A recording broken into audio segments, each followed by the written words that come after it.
Sí. Vale. Ante todo, buenas tardes a todas, todos, que todavía me cuesta un poco el lenguaje inclusivo. En el acto de hoy teníamos a 3 ponentes. Uno de ellos era Pedro Onrubia, que ha tenido dificultades. Se ha ido la imagen, Está muy alto. Ahí, perfecto. Ahora. ¿Ella nos ve? Sí, bueno, nos ve a través de esa cámara. Si puede, ¿Me oye? por lo menos, Para sí, que le sí, diga te hola. te está saludando Teresa. Irene, hola. ¡Tere! Hola, no te veo, pero te decirlo. Qué pena que no estés aquí. ¡Qué pena! La azúcar de Ábalos. Eso es. Toda la azúcar tiene mucha luz, ¿verdad? Pues sí, como les estaba contando, para el acto de Pero hoy. ahora os veo perfectas, os veo estupendas, maravilloso. Está muy Qué estupendo. bien. Muy bien.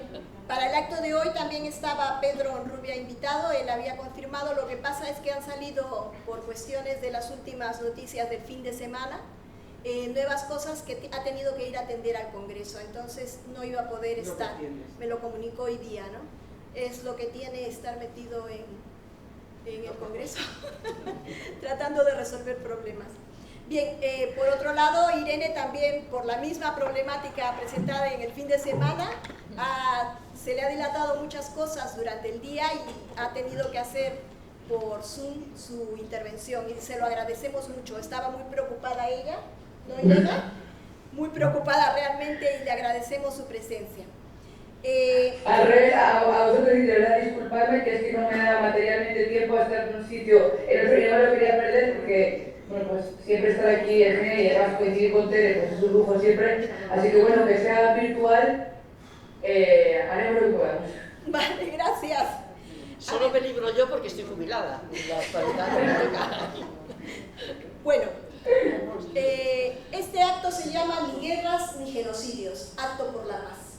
Estamos viviendo en un mundo convulso donde los grupos de poder económico y político vienen empujando tanto a la ultraderecha como a la derecha a nivel mundial, no solo en nuestro país, para entrar en una economía belicista que solo conviene a los mismos de siempre. Mientras los pueblos ponemos los muertos y el dinero, ellos son los que se benefician. Esto nos toca ahora directamente porque, como parte de la Unión Europea, se nos obliga a ceder parte de nuestro presupuesto de sanidad, educación o servicios sociales a un rearme innecesario.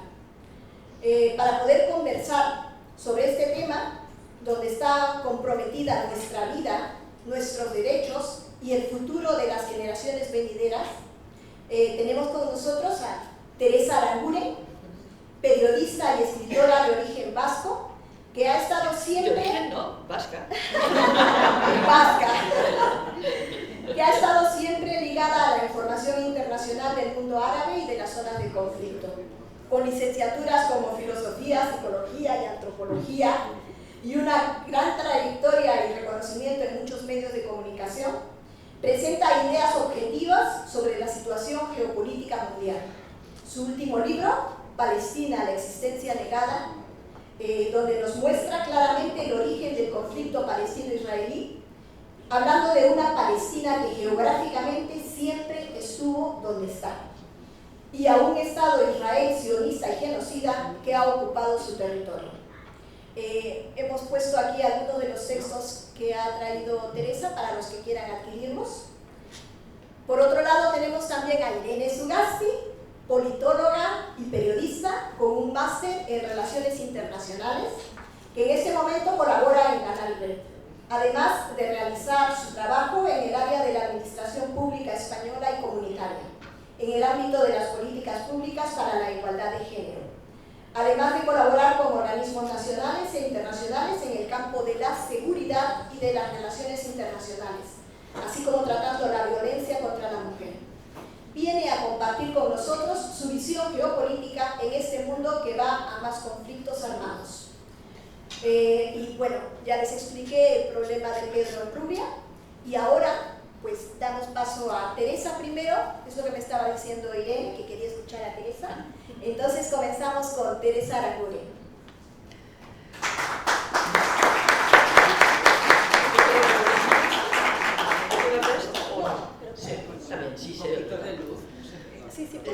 Estamos un poco en la sombra aquí, sí.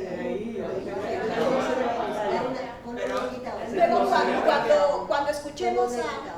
Vale, ahí está. Ahí está. Y así no vemos a la... ¿No veis a Teresa? Luego, Sí. cuando Irene vaya a hablar, apagamos la luz. Pepa, cuando Irene vaya a hablar, apagamos la luz. Cuando me toque ya me veis. Me toque regalar porque gracias. Sí, no, Vale, Teresa, por favor. Bueno, muchas gracias a todos por estar aquí y a Podemos Leganés por organizar esto, porque yo últimamente digo, hay que hablar todo el día de Palestina, todos los días, no dejar un solo momento de recordar Palestina, porque una de las técnicas que acompañan el crimen del genocidio y de la matanza y de la campaña de exterminio es buscar el silencio, el olvido. Y por eso todo lo que se puede hacer, desde manifestarse en la calle, concentrarse, ir a un acto como este, escribir, leer, porque hay algo muy importante en el tema de Palestina. Voy a hablar básicamente de Palestina, pero voy a hacer alguna referencia porque por el título de la jornada, pues no es solo Palestina a lo que estamos enfrentando. Tenemos el tema Ucrania-Rusia y tenemos lo que está pasando ahora mismo con Israel atacando Irán. Y en el tema de Palestina siempre ha habido una estrategia que ha consistido en ocultar, silenciar, negar. Por eso este libro, el último, se llama La existencia negada, porque eso ha funcionado desde el comienzo. Y ha funcionado en base a silencios, pero también grandes mentiras. Y yo me voy a referir a algo que todos conocemos y que prueba eso su eficacia, el eslogan con el que el movimiento sionista en el siglo XIX se presentaba ante el mundo y sobre todo ante los poderosos del mundo, gobierno británico, gobierno francés, para conseguir su apoyo. Y era esta frase de una tierra sin pueblo para un pueblo sin tierra. Ese fue un grandísimo bulo, ahora que usamos la palabra bulo, porque el bulo es una mentira que tiene intención de conseguir algo. Porque hay mentiras piadosas, mentiras inocentes, no. El bulo es una mentira interesada, dirigida a algo. Y el bulo de la tierra sin pueblo funcionó estupendamente y todavía funciona en el marco de la opinión pública occidental. Pero como digo, es un grandísimo bulo, porque Palestina nunca fue un espacio vacío, nunca fue una tierra sin pueblo. Y eso era lo primero que había que ocultar. Los que tenían capacidad de decisión sabían perfectamente que era mentira. La gente normal, la opinión pública, española, francesa, inglesa, pues no tenía por qué saberlo y se lo tragó. Se tragó ese bulo también porque venía acompañado de un caldo de cultivo propio de nuestra cultura occidental, que yo le llamo mirada colonial o pensamiento colonial. No tenemos colonias ya, pero tenemos pensamiento colonial, que nos impide ver al otro en su auténtica dimensión. No vemos al otro, al pueblo sometido al dominio colonial, en este caso un pueblo árabe, pero vale para pueblos africanos, pueblos de América Latina. No lo vemos en su condición de ser humano al nivel que nosotros, los europeos, somos humanos. No tiene los mismos derechos, no tiene las mismas aspiraciones, no tiene la misma capacidad de sentir de la que supuestamente tenemos los europeos. Eso no está dicho así, pero está sentido así. No se expresa abiertamente, pero actúa como un modo de enfrentar la realidad de los otros o de no verla. En el caso de Palestina esto funcionó muy bien porque el conflicto Oriente Próximo es antiguo. Todos sabemos que es antiguo, todos los que estamos aquí hemos crecido con noticias sobre el tema palestino-israelí, desde niños hasta ahora. Pero no es ancestral. Y esta diferencia es importante, porque uno de los mecanismos que ha utilizado de siempre, aparte de este bulo al que me he referido antes, el movimiento sionista para justificar su proyecto es que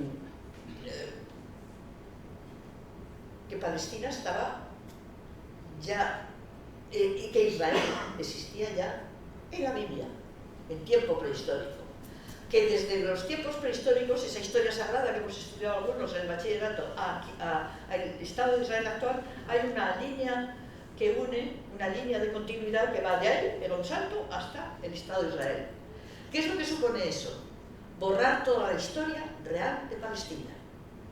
Porque si pasas de los tiempos de David a los tiempos del señor Netanyahu, ¿qué es lo que eliminas? Todo lo que hay entre medias que no tiene nada que ver ni con el rey David ni con Netanyahu. Es la historia de Palestina. Y yo reclamo que se pueda hablar de Palestina sin... Nunca puedes hablar de Palestina, la Palestina actual, sin tener en cuenta, sin hacer referencia al conflicto, a Israel. Pero no convertirlo en algo equidistante. Palestina tiene su realidad, su historia, su identidad. Y esta idea de que para hablar de Palestina hay, en la misma medida hay que hablar de Israel, a mí es falsa. Hay que reclamar la historia de Palestina, la realidad de Palestina. Para que os hagáis una idea de hasta qué punto era falsa aquello de la tierra sin pueblo, yo os voy a leer un parrafito, escrito en 1891, por un judío ruso, que ahora diríamos ucraniano, porque era de Odessa, y que firmaba con un seudónimo, y que cuando el movimiento sionista comenzaba a buscar adeptos a su proyecto entre las comunidades judías, ¿cuál era su proyecto? Encontrar un territorio, quedarse en un territorio en el que construir un estado en el que la población judía fuese mayoría. Por eso son importantes los censos de todo este periodo. Bien, en principio barajaron varios territorios, Uganda, la Patagonia, eso, pero enseguida se dieron cuenta que ningún judío occidental se iba a ir a la Patagonia. Pero ¿qué es lo que tenía Palestina? Dos cosas. Por un lado el reclamo bíblico, es decir, el reclamo religioso, que siempre ha funcionado, y por otro lado, que estaba bajo dominio británico, después de la Primera Guerra Mundial. Era dominio colonial británico, y ahí se juntaban dos intereses estrictamente europeos, por un lado el del movimiento sionista, que nace en Centro Europa. Los judíos de Oriente no participan, no tienen nada que ver con ese proyecto, luego lo suman, una vez proclamado el Estado de Israel, ya a mitad del siglo XX, pero no participan para nada ni se enteran muchas veces de que está eso en marcha. Surge de Centro Europa y de la Rusia zarista, y ese movimiento confluye con los intereses ¿de qué? Del colonialismo europeo, especialmente del Imperio Británico. Porque ¿qué es lo que pretende el Imperio Británico en ese momento? Asentar su presencia en el corazón de Oriente Próximo. Es decir, Palestina es el sitio ideal para eso. Y no solo su presencia, crear un enclave de europeos, los sionistas son europeos, que además dependerán del Imperio Británico para construir su proyecto. Esa es la confluencia de dos factores que determinan el trágico destino de la población de Palestina, que en ese momento no sabía lo que se le venía encima. Y os voy a leer un parrafito de lo que escribió este judío de Odessa, que decidió viajar a la tierra de Palestina, que él llama Israel, para comprobar si lo que les estaban diciendo era cierto. 1891. Y dice, este es un párrafo de: tenemos la costumbre de creer, los que vivimos fuera de Israel, que allí la tierra es ahora casi completamente desértica, árida e incultivada, y que cualquiera que quiera adquirir tierras allí puede hacerlo sin ningún inconveniente. Pero la verdad es muy otra. En todo el país es difícil encontrar campos cultivables que no estén ya cultivados. Solo, bueno, así continúa todo lo demás. ¿Qué significa esto? Que sabían perfectamente que había un pueblo, pero no importaba. ¿Y por qué no importaba? Porque era un obstáculo a los intereses coloniales del Imperio Británico, y que sabe con los obstáculos se eliminan. Sí.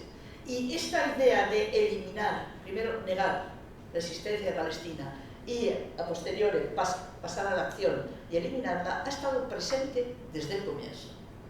Todo lo que está ocurriendo ahora no lo podemos encuadrar bien, analizar bien, si no partimos de cómo empezó y de que hay una línea de continuidad que tiene momentos más suaves y otros momentos más atroces, y que hay momentos que parece que apuntan a que podía encontrarse una solución negociada, que luego fueron destruidos, y otros momentos como el actual, que es ya a unos niveles que hasta nos resulta difícil hablar de ello. En esa trayectoria, yo lo he contado casi últimamente muchas veces, pero espero que no me lo hayáis oído ya todos. Bueno, sabían los editores sí que me lo han oído, ¿sí? Pero bueno, para eso son los editores. Yo recuerdo haber visto una secuencia, en una escena en televisión española, cuando la campaña del ejército israelí en Gaza llevaba ya varias semanas. Y era un hombre todo cubierto de polvo, de los escombros de los edificios bombardeados, estaba en medio de ese escenario de edificios bombardeados, que gritaba a cámara, así, con los brazos abiertos, mirando a cámara, y decía: esto ya lo vivió mi abuelo. Esa es la realidad palestina. Lo que está ocurriendo ahora ya lo vivieron los abuelos de las gentes de Gaza, porque más del 70% de la población de Gaza son refugiados del 48 y sus descendientes, es decir, de quienes fueron expulsados en el año 47-48 para conseguir una tierra vacía de población no judía y construir ahí un Estado judío. ¿Cuál era la población de Palestina a finales del 19? Era en torno a unas 500.000 personas, de los cuales la población judía estaba en torno a un 5%. Los cristianos árabes, igual que los judíos de entonces, tan árabes, o tan palestinos como el cristiano como el musulmán, los cristianos estaban en torno a un 11%, el resto básicamente era población musulmana. Todos eran palestinos, todos tenían como lengua propia el árabe y formaban parte de un tejido social que tenía una de sus características, es no ser totalmente homogéneo en el sentido religioso. Siempre ha habido comunidades cristianas en esa zona y siempre había una comunidad judía muy minoritaria, pero que no tenía ningún conflicto con sus vecinos musulmanes. Esa era la realidad de Palestina a finales del 19. En el momento que es la Primera Guerra Mundial y los turcos son derrotados, empieza la época del mandato británico. Termina la Primera Guerra Mundial y el ejército británico entra en Palestina en el año 17 y a partir de ese momento lo que entonces era la Sociedad de Naciones, en el año 22, le confiere a Gran Bretaña el mandato sobre Palestina, que quiere decir la administración colonial de Palestina. Y en ese periodo es cuando lo que había empezado con una emigración esporádica, no muy importante, pero con una característica ya. En el marco del movimiento sionista empiezan a llegar colonos de Centro Europa, a los que el movimiento sionista les asigna unas tierras que previamente ha comprado. Es sobre todo en la zona más fértil de Palestina, la zona de la costa. Uy, se me ha olvidado quitar esto. Bueno. Perdona un momentito, ya está. ¿Y cuál era la característica de estos nuevos colonos? Os voy a leer la primera cláusula que estos colonos, podían venir de Lituania, de Polonia, de Rusia, tenían que firmar para que el movimiento sionista les asignase unas tierras en las que instalarse. Solo podían utilizar trabajo judío. ¿Y eso qué significaba? La expulsión de los campesinos árabes, musulmanes o cristianos, la mayoría eran musulmanes, porque la población cristiana era más urbana, que llevaban desde generaciones, cuando digo generaciones, desde tiempos de Saladino, trabajando, cultivando esas tierras en un régimen que aquí en España conocemos muy bien, que es el régimen de aparcería y que es muy propio de toda la cuenca del Mediterráneo. Entonces, como digo, la primera cláusula consistía, os leo un poquito cómo era. El arrendatario se compromete a ejecutar cualquier trabajo relacionado con el cultivo de la propiedad usando mano de obra exclusivamente judía. El contrato también dispone que la tierra no podrá ser concedida ni legada a alguien no judío. Si hacemos el ejercicio de cambiar el término judío por blanco, ¿a qué nos suena esto? Racismo puro y duro.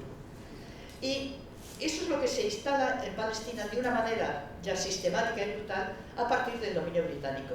Los británicos son los protectores del movimiento sionista y ya con su ejército imponen la colonización sionista de Palestina. Y así se llega al momento crucial, que es el año 47, en el que Gran Bretaña decide renunciar al mandato, porque ya no puede controlar aquello.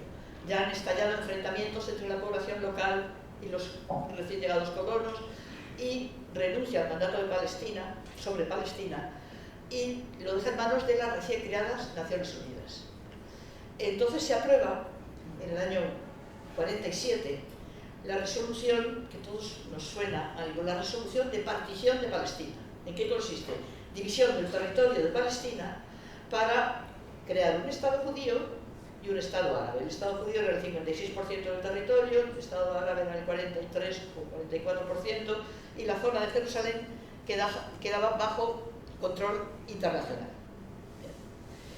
Esa resolución, que significó un triunfo para el movimiento sionista, ya se aprueba por la influencia de Estados Unidos, que ha venido a sustituir a Gran Bretaña.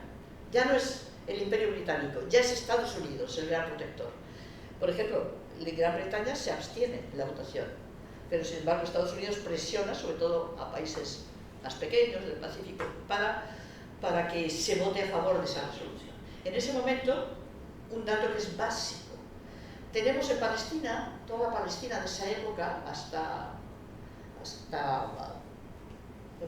la creación del Estado de Israel, todo estaba muy bien documentado, pero todo está mucho más eficazmente tapado.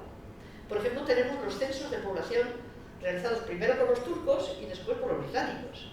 Y sabemos, en el año 47, cuando se aprueba esa resolución, que la población de Palestina entonces era en torno a 2 millones, 72.000. Lo puedo buscar aquí, pero para no buscarlo lo digo de memoria. Y de esa población, la población judía, después de 2 décadas de migración masiva, llegaba era un tercio de esa población, al 30% del total de esa población. Ese es un dato significativo ya. Demográficamente estaban lejos de conseguir la mayoría. Pero, ¿y de la propiedad de la tierra? Ese sí que era importante, ese dato. Porque habían empezado comprando tierras. Pero a partir de los años 20, al siglo XX, ningún propietario palestino vendía sus tierras. Porque primero ya se habían dado cuenta de lo que significaba aquello, que les estaban robando el país. Y la propiedad de la tierra en el año 47, cuando se aprueba esta resolución, era la propiedad judía un 6,6% de la tierra de Palestina, 6,6%. Un 44% era propiedad privada árabe y el resto era propiedad comunal árabe. Y ahí es donde empieza, es el germen, que es lo que necesita el movimiento sionista, y lo ve clarísimo desde el primer momento: vaciar de población palestina el territorio de Palestina, porque si no, por mucho que Naciones Unidas haya recomendado que esta es la solución de los 2 estados, no van a poder construir un estado judío si no tienen ni la mayoría demográfica ni la propiedad de la tierra. Ya empiezan las operaciones de limpieza étnica. Os voy a leer también una descripción de una de las más famosas, que fue la matanza de una localidad cercana a Jerusalén, que era la localidad de Deir Yassin. Esta era una localidad pequeña, de agricultores, clase media, no eran muy pobres, que tenía la desgracia para ellos de estar en la vía de comunicación entre Tel Aviv y Jerusalén. Y ahí una de las milicias del movimiento sionista realizó una matanza que se dio a conocer mucho porque ellos querían que se conociese, porque era una estrategia de terror. Entonces no la ocultaron, la publicitaron para aterrorizar a la población y que la población saliese huyendo. La primera persona que llegó a este pueblo, cuando todavía las tropas de esta milicia del movimiento sionista, que se llamaba Yirgun, uno de los que comandaba esa milicia iba a ser después primer ministro de Israel, Menachem Begin. Y el delegado del Cruz Roja en Jerusalén, que era un francés, Jacques, es el primero que llega y luego lo describe en un libro. Os leo un párrafo. Me abrí paso entre ellos y entré en una casa. La primera habitación estaba a oscuras, con todo en desorden, pero no se veía a nadie. En la habitación contigua encontré bajo los muebles y los colchones reventados varios cadáveres ya fríos. La operación de limpieza, así se llamaban, operaciones de limpieza. La habían hecho primero con ametralladoras, después con granadas y finalmente con los machetes, sin ninguna preocupación porque no se descubriese. Esa es la clave, no les importaba, querían que se descubriese. La misma escena encontramos en la siguiente habitación, pero removí los cadáveres hasta que toqué un pequeño pie que aún estaba caliente. Era una niña de 10 años, malherida por una granada, pero aún viva. Revisamos las otras casas y en todas encontramos el mismo espeluznante escenario. Solo encontramos otras 2 personas vivas, 2 mujeres. Una de ellas, una anciana, acurrucada entre los fogones, llevaba horas escondida allí. Dingasin ya no existe. Esta localidad ya no existe. No figura ni en los mapas. Sobre las ruinas de Dingasin hay un parque con unos árboles muy bonitos, como si dijéramos aquí el parque del Retiro. ¿Y por qué saco a colación esto? Porque hay técnicas que se mantienen con la diferencia del avance tecnológico del armamento actual, que es mucho más letal que el que tenían entonces, de las circunstancias internacionales. Había una técnica que emplearon entonces y que es la misma que se está empleando ahora. No bastaba con vaciar las localidades, con expulsar a la población. Había que hacer que no tuvieran lugar al que volver, que no quedase posibilidad de retorno. Y después de vaciar las localidades, bombardeaban, por ejemplo, las viviendas, pero dejaban entre las ruinas dinamita y explosivos para que, si alguien intentase, muchas veces eran campesinos que intentaban recoger las cosechas, no pudieran hacerlo. Eso es lo que estamos viendo ahora en Gaza. Lo que estamos viendo ahora en Gaza es que no haya posibilidad de reconstruir la vida, acabar con todo. Universidades, hospitales, centros para depuradoras de agua, todo. Todo el servicio sanitario, todo lo que signifique cultura, memoria, todo eso hay que destruirlo para que no quede nada, para conseguir el objetivo, que es el mismo objetivo que tuvieron en el año 47-48, dejar un territorio vacío de su población palestina. Y lo que estamos viendo ahora, que es más atroz que lo que ocurrió entonces, tiene el mismo carácter. Y no tenemos que olvidar esto. No tenemos que olvidar que aquí hay un proyecto que viene de atrás, que es parte de una ideología, el sionismo, que no es lo mismo que el judaísmo. El sionismo es una ideología y no hace falta ser judío para ser sionista. El señor Trump es un clarísimo sionista. El señor Biden también lo era. Creo que Macron también, y ninguno de ellos es judío. Es una ideología. Y es una ideología que ha utilizado el reclamo de lo judío para justificarse, especialmente después de la Segunda Guerra Mundial y de la mala conciencia europea ante la atrocidad de los crímenes nazis y el intento de exterminio de los judíos europeos. Pero esto también hay que tenerlo en cuenta, porque lo estamos viendo ahora constantemente, como cada vez que ocurre algo, el gobierno español reconoce el Estado de Palestina, antisemitas.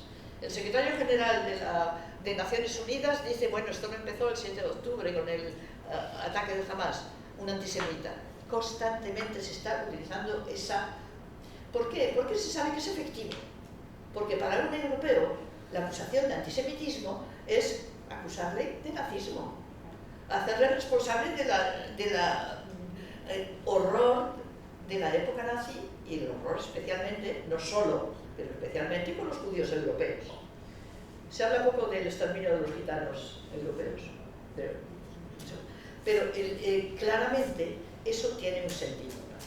Y por eso separar conceptos es muy importante y tener claro lo que es el sionismo. El sionismo es racismo y el sionismo es un producto colonial, y lo que está pasando en Palestina ahora es un efecto del colonialismo, es casi el último legado claro que queda del poder colonial. Decir esto que viene avalado por los hechos, no hubiera existido Estado de Israel sin la protección de la gran potencia colonial del momento. Sin Gran Bretaña no lo hubiera conseguido. Pero aceptar esto supone, o ver esto, o explicar esto, supone que inmediatamente la acusación inmediata va a ser de antisemitismo. Por eso es muy importante tener claro que no hay que dejarse amilanar por esto, porque es una estrategia de comunicación. Y es una estrategia también para justificar lo que está haciendo el ejército de Israel en Gaza. Últimamente ha circulado por redes, y yo lo he difundido, una intervención de un periodista israelí, Gideon Levy, al que yo menciono en el libro, incluyo un texto suyo, que dice más o menos, porque ¿cómo es posible que nosotros los israelíes, él siempre habla en primera persona, es decir, asume como israelí lo que podamos vivir tan tranquilos en medio de esta atrocidad? Dice, pues primero porque nos queremos el pueblo elegido, eso está. Y no estamos hablando de gente muy religiosa, no estamos hablando de gente laica, también están los muy religiosos, pueblo elegido.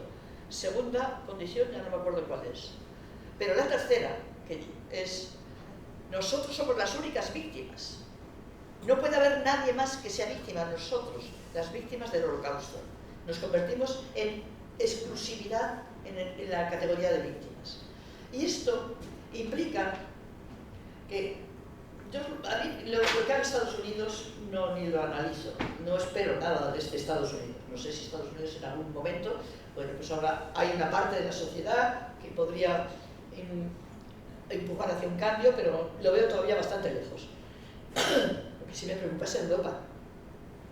Y esta Europa que está mirando para otro lado, mientras a sus puertas, porque es el Mediterráneo, somos nosotros, son nuestros vecinos, se está produciendo una atrocidad como la que está llevando a cabo el ejército israelí en Gaza, genocidio, y en Cisjordania se está paso a paso acercando a lo mismo, limpieza étnica.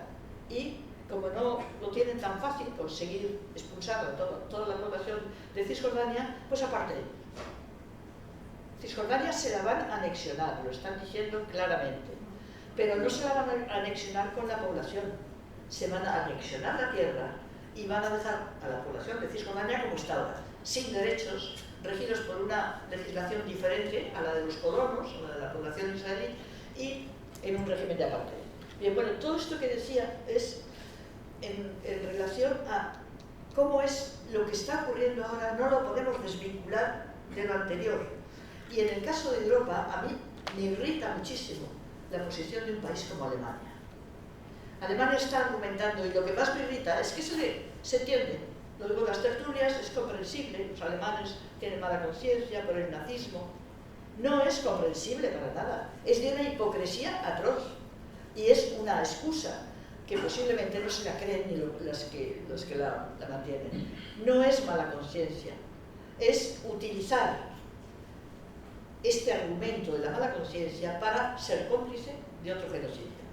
Pero ¿cuál es la diferencia entre el genocidio de los judíos europeos perpetrado por los nazis y lo que está ocurriendo ahora en Gaza? Yo esto se lo leía a un autor sueco que tiene de esos nombres imposibles llenos de consonantes que no soy capaz de ver. El nazismo nos horroriza porque las víctimas y los verdugos son europeos, están en nuestro mundo.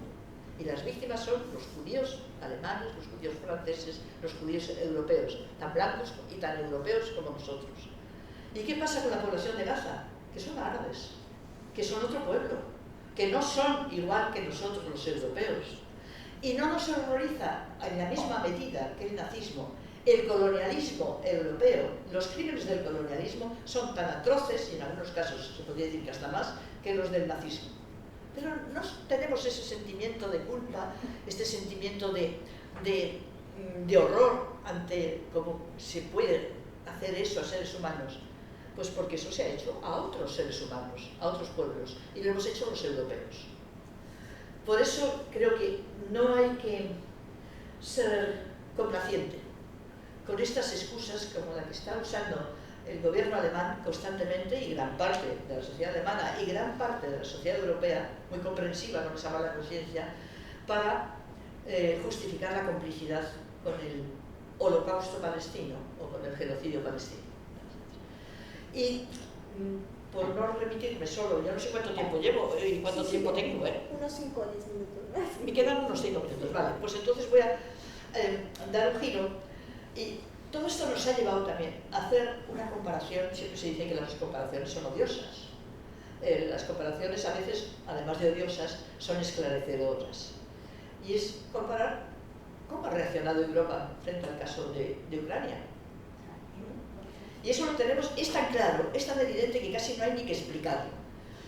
Pero sí conviene saber la trayectoria. Yo recuerdo que a mí me escandalizó mucho que no sé si a los 2 días o al día siguiente de la invasión rusa de Ucrania, el señor Biden, entonces dijo, no hay nada que negociar, hay que vencer. Y la frase fue así. Y acto seguido, casi todos los dirigentes europeos, uno detrás de otro, dijeron lo mismo. No hay nada que negociar, hay que vencer. Hay que tener, a veces se piensa, lo contrario de la guerra, no siempre es la paz. La paz, ojalá fuese. Lo contrario de la guerra, la mayor parte de las veces es la negociación. Y eso es lo que en el caso de la invasión rusa de Ucrania se negó desde un primer momento cuando había elementos de sobra para negociar. Y había razones por las que se podía entablar un diálogo con la parte rusa, porque nunca se barajó una posibilidad de un régimen autonómico en el Donbass. Nunca. Cuando ya el conflicto estaba, desde el año 14, el ejército ucraniano estaba bombardeando las poblaciones del Donbass. ¿Por qué no se quería eso? Porque lo que se quería era aprovechar la ocasión para aplastar a Rusia. Ese era el interés de Estados Unidos entonces. Y ahí fuimos los europeos como gilipollas, con perdón de los gilipollas. Pues a seguir eso hasta el punto de ir contra nuestros propios intereses. Y eso está bastante claro en el caso de Alemania, el atentado contra el oleoducto, todo esto. Pero, ¿qué ha pasado después? Pues que en Estados Unidos ha llegado el señor Trump. Y los europeos nos hemos quedado colgando de la brocha. Porque ha cambiado toda su visión, estrategia. A Trump no le interesa aplastar a Rusia. No es esa su prioridad. Le interesa que si las tierras raras de Ucrania, no gastarse más dinero. No. Y entonces, ahora, ¿qué es lo que hace Europa? Pues hace un discurso que yo creo que ni los propios dirigentes que lo hacen se lo creen, de lo que necesitamos por la seguridad de Europa, la amenaza rusa. Pero, ¿qué diablos es esto de la amenaza rusa? La amenaza rusa será en el terreno de que el Donbass es un territorio con afinidades hacia Rusia, entonces, que tiene peculiaridades. Ucrania es un país muy particular, y bueno, pero ¿es que a Rusia le va a interesar invadir Alemania? ¿Le va a interesar invadir Finlandia, como se ha dicho? Primero, no tiene capacidad y no creo que forme parte de sus intereses, pero nos viene muy bien ondear la banderita de la amenaza rusa para justificar el tema del rearme, que yo creo que de esto hablará seguro Irene con mucho más conocimiento que yo, de la necesidad de rearmarnos, comprar armas. Por cierto, ¿a quién? Pues posiblemente a Estados Unidos. Y ahí estamos.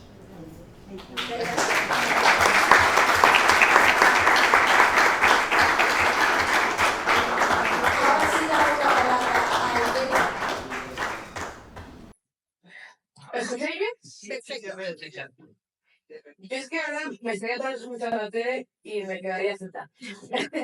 Porque es que estoy muy de acuerdo en todo lo que has puesto y le agradezco especialmente, es verdad, que hago un ejercicio que muy pocos periodistas lo hacen con honestidad, que es el de ponernos en el espejo y ver qué se ha hecho con Ucrania y qué no se ha hecho con Palestina, porque creo que ese doble rasero, esa manera de medir, retrata muy bien el estado de las cosas. Yo había que hacer una presentación que voy a ver si la puedo presentar bien, porque sé que cuando se ve en la pantalla como alguien los numeritos que quiero poner, sí, ¿no? Se puede compartir. Vale.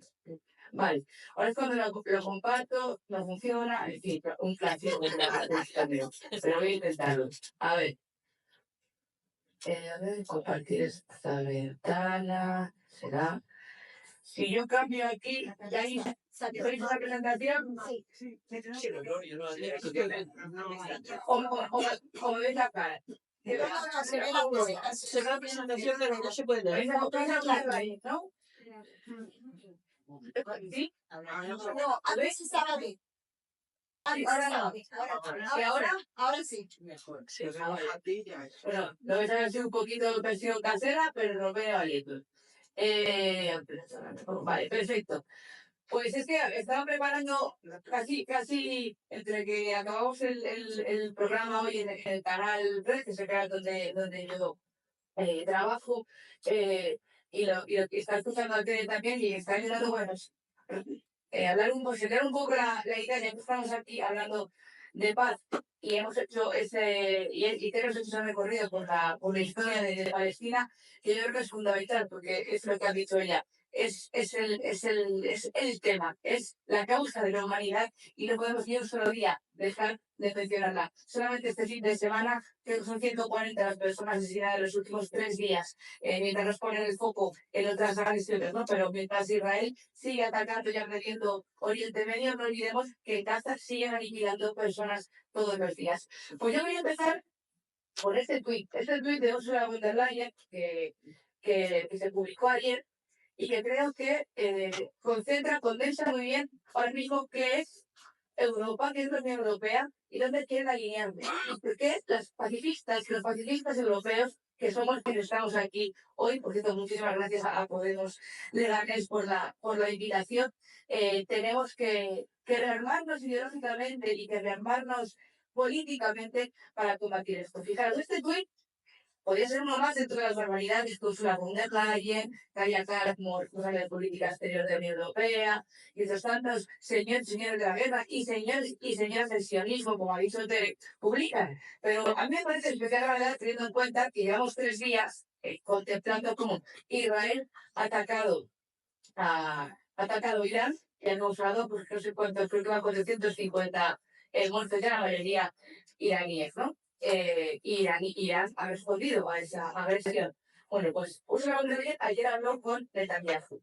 Habló con Netanyahu, es decir, habló con un criminal de guerra que tiene una orden de la Corte Penal Internacional, pero sin embargo puede atravesar el espacio aéreo europeo sin que nadie le haga absolutamente nada. Esa señora llamó al criminal de guerra Netanyahu que captura, y le dice que, bueno, que está muy preocupada por lo que está ocurriendo en Oriente Medio, que le reitera su compromiso con la paz, la estabilidad y la diplomacia, esa diplomacia que, como muy bien dice Tere, no hubo para Ucrania, no hubo para sentarse en la mesa con Rusia y evitar una guerra que lleva ya 12 años desangrando el Donbass y 3 años desangrando el país. Y además le dice von der Leyen, le subrayé que Israel tiene derecho a defenderse. Irán es la principal fuente de inestabilidad regional en Oriente Medio. Hay discrepamos, compañeros, de hablar de que Irán era la principal fuente de inestabilidad regional cuando Israel lleva 750 días de genocidio, incluso destrozando, aniquilando Gaza, ¿no? Además, von der Leyen afirma, Europa siempre ha sido clara, Irán no puede tener armas nucleares. Es urgente que haya una solución negociada. Estamos preocupados porque las armas nucleares iraníes y los programas balísticos iraníes asesinan ciudades en Israel y en Ucrania. Otra vez, de nuevo, esa conexión perversa, ¿verdad? Ucrania como una conexión perversa en la que los fuegos de espejo que utilizan son absolutamente reducidos. Luego veremos por qué. Y luego al final del tuit dice, hemos hablado de Gaza. La situación humanitaria es inaceptable. Reitero mi llamada a que se permita acceder a la ayuda humanitaria. Eso es lo único que han hecho. Ya sabéis que no se ha movido un puñetero papel en todo lo que llevamos de genocidio. No se ha hecho absolutamente ningún gesto de esas 12, aunque se han puesto las 12 medidas que listó brillantemente hace un par de semanas Olga Rodríguez, que los países europeos podrían haber adoptado para frenar el genocidio israelí y lo han hecho. Y es que además la cuestión palidece, compañeros, lo comparamos lo que se ha hecho, por ejemplo, de nuevo, con el escenario ruso-ucraniano. A los 2 días de la invasión rusa de Ucrania, en febrero de 2023, ya se habían aplicado sanciones, ya se habían congelado las cuentas bancarias, ya se habían puesto una lista de empresas, de funcionarios, de militares, ya se habían empezado a reconfigurar lo que sería un bloqueo absoluto de relaciones comerciales y diplomáticas con Rusia, que ha reconfigurado la vecindad europea que tenemos con ellos. Bueno, que la ha aislado. De hecho, es que no hay vecindad posible, ni paz ni diálogo posible para los europeos y los rusos según esta política europea. Y, sin embargo, no se ha hecho nada ni remotamente parecido para Israel. Es más, con Ucrania, afortunadamente, se activó uno de los mecanismos de acogida históricos que jamás se había visto nunca activarse en Europa. Acordaros que en menos de 4 meses en España había unos funcionando centros de acogida, casas, hoteles, escolarizaciones, ayudas públicas, para que todas esas mujeres y niños, porque los hombres no pueden salir de Ucrania porque están obligados a combatir, que huían de la guerra, tuvieran una acogida en Europa. Jamás se ha hecho algo así. Ni cuando la crisis siria, nunca, jamás al revés. Cuando han sido refugiados, se les ha echado a patadas, como ocurrió con Siria, como ocurre con Mali, como ocurre con muchos conflictos, con muchos refugiados, bien por conflictos armados, bien por de otro tipo de causas para la migración y para que te peguen una paliza en la frontera, ¿no? Lo cual, hay gente que dice que fue por la cuestión del color de piel, yo no estoy de acuerdo. Por supuesto que opera el racismo y la forma en la que Europa sí quiso acoger a Ucrania no quiso acoger, Siria sí quiso acoger, malienses sí quiso acoger, magrebíes. Pero creo que tiene más que ver con los intereses geopolíticos, ¿no? Los otros países que siguen la narrativa que necesita ahora mismo la Unión Europea y Occidente son los que pueden acceder. Por eso también hay muchos refugiados de Venezuela, ¿no? Y sin embargo, los que no encajan con esa narrativa, pues entonces son arrojados al Mediterráneo, a la fosa común del Mediterráneo, o se quedan en las fronteras viviendo en condiciones miserables como ocurrió en la crisis de 2015, ¿no? Pero bueno, que me enrollo con este tema, lo que quería explicaros con este point de donde vayan a compartir mi preocupación es que aquí lo que vemos es un alineamiento, claro, es lo que estaba comentando Teresa. Es que creo que hay que acabar ya con esa idea de que la Unión Europea es una especie como de entidad supranacional neutral con diferentes intereses en su seno, ¿no? Y al que podemos ir tirando de un lado a otro, ¿no? La Unión Europea ha elegido bando y nos ha arrastrado a todas con él. Y los pueblos de Europa tenemos un problema enorme si asumimos que este es el camino. Porque esta mujer con este tuit está diciendo que de haber una escalada, que es lo que estamos viviendo, que de haber un conflicto regional en todo Oriente Medio, Europa haya elegido bando. Y es el bando del sionismo criminal, es el bando de Israel, y es el bando de la ideología supremacista sionista y de la ocupación y del Estado de Israel que ocupa ilegalmente Palestina. Entonces, bueno, que sepáis que nadie se ha consultado, ¿verdad? Si queréis estar en este bando. Pero parece que es donde quieren que estemos.